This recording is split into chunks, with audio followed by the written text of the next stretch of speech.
الله على محمد صلى الله عليه وسلم. Bismillahirrahmanirrahim. Assalamualaikum warahmatullahi wabarakatuh. Innal hamdalillah wassalatu wassalamu ala Rasulillah wa ala alihi wa sahbihi wa man tabi'ahum bi ihsan ila yaumil qiyamah.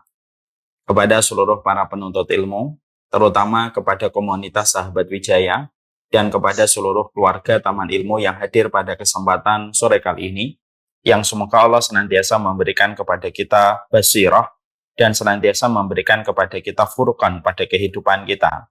Karena sesungguhnya dua perkara inilah yang mampu menjadikan kita, mampu menyelamatkan kehidupan kita dari berbagai macam jahatnya rencana dan strategi yang dimiliki oleh setan.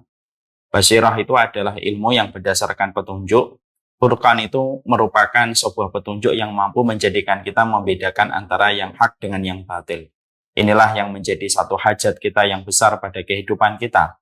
Kalau kita hanya ahli ibadah semata, orang yang beribadah itu belum tentu selamat dari belitan syaitan, ataupun belum tentu selamat dari strategi jahatnya syaitan. Tapi yang menjadikan kita mampu selamat dari strategi syaitan adalah kalau kita sudah memiliki basirah, ilmu kita berdasarkan petunjuk, dan kita memiliki furqan. Furqan itu merupakan petunjuk yang bisa menjadikan kita membedakan antara yang hak dengan yang batil.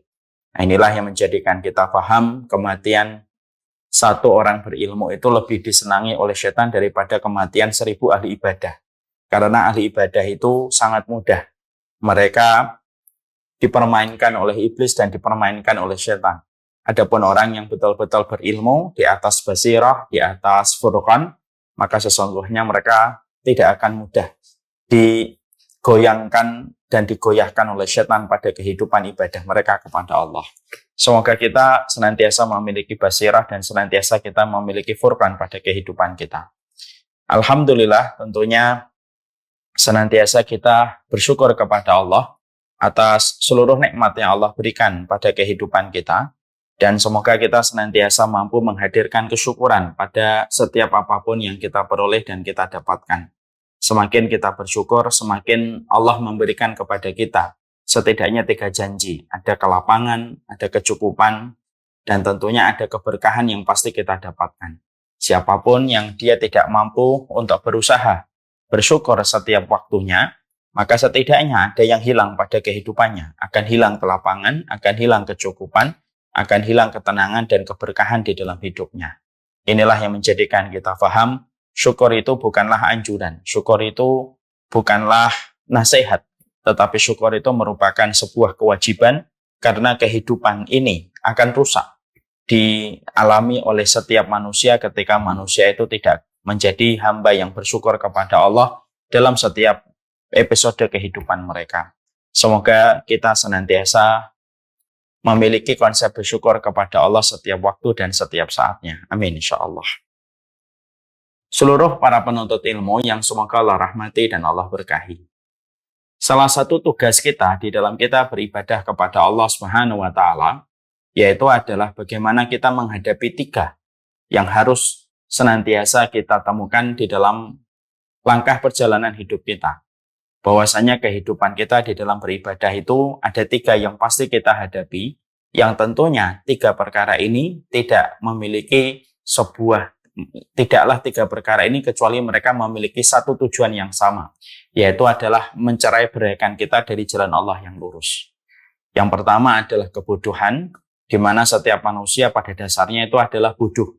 Maka sesungguhnya ketika mereka tidak mempelajari peringatan yang datang dari Allah, mempertahankan hidupnya dengan kebodohannya, konsisten dan eksistensinya dengan kebodohan, maka sesungguhnya orang yang bodoh tidak akan pernah sampai kepada Allah, karena sesungguhnya jalan iman itu adalah jalan petunjuk, dan jalan petunjuk itu berdasarkan kepada referensi ilmu yang disampaikan oleh Allah, diturunkan melalui Al-Quran, dan disampaikan pula oleh Rasulullah.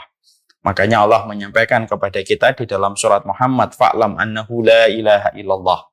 Ketahuilah bahwasanya dengan ilmu Allah itu tidak ada ilah kecuali Allah itu. Untuk menunjukkan kepada kita bahwasanya ilmu merupakan sebuah alat untuk memenangkan perjalanan kehidupan kita. Yang kedua, yaitu adalah hawa nafsu. Yang pasti dihadapi oleh setiap manusia itu adalah mereka pasti menghadapi hawa nafsunya.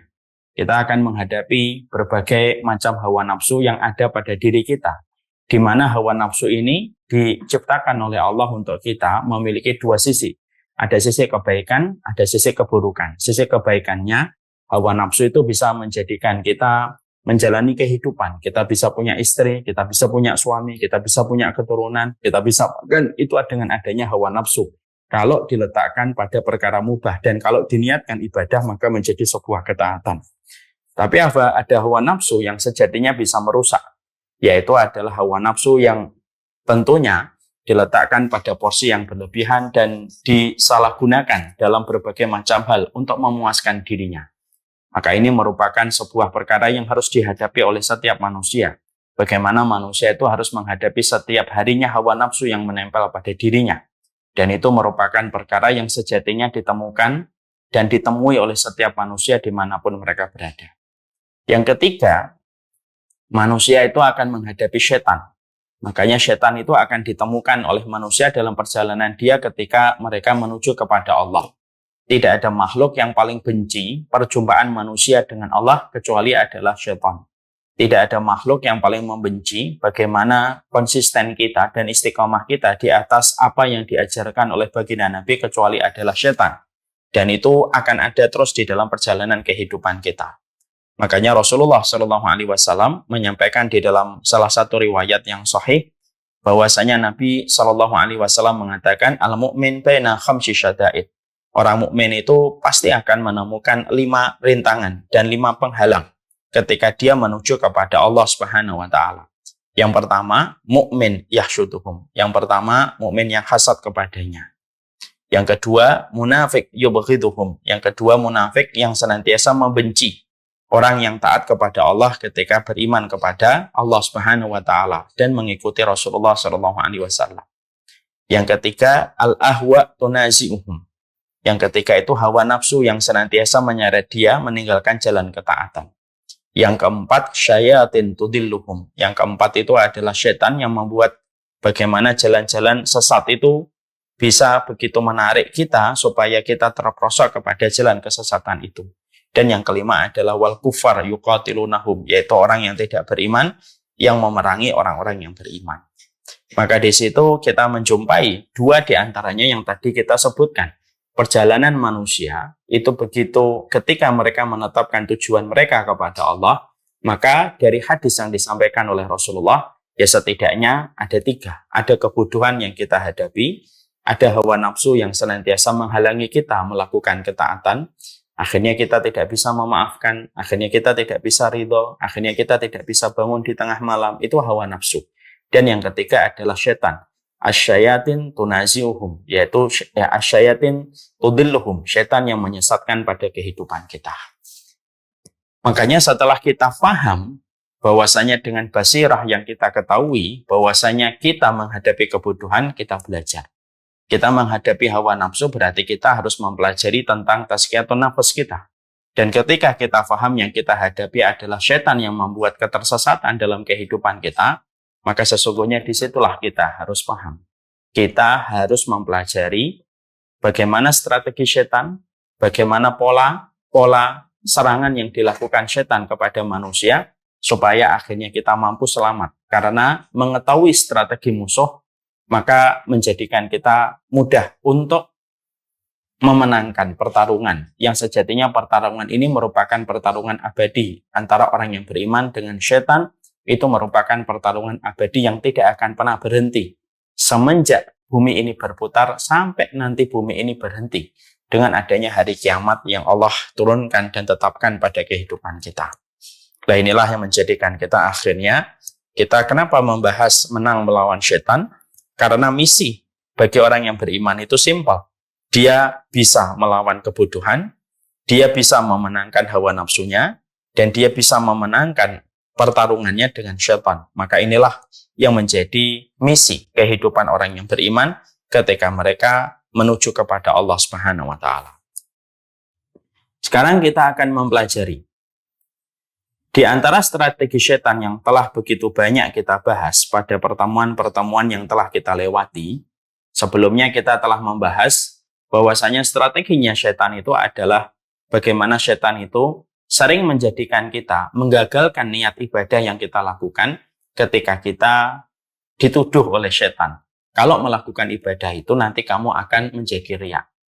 Dan akhirnya banyak manusia karena lemahnya ilmu yang mereka miliki, mereka mengurungkan untuk berbuat ketaatan, mereka mengurungkan ibadah, menggagalkan ibadah, karena mereka khawatir kalau melakukan ibadah itu nanti mereka terperangkap kepada sifat riya. Akhirnya dia meninggalkan ibadah karena manusia, sebagaimana itu riya, sebagaimana itu pula. Kalau ada manusia yang melakukan ibadah karena manusia, maka itu pun yang disebut dengan riya. Dan ini termasuk salah satu di antara strategi setan yang sudah kita pelajari.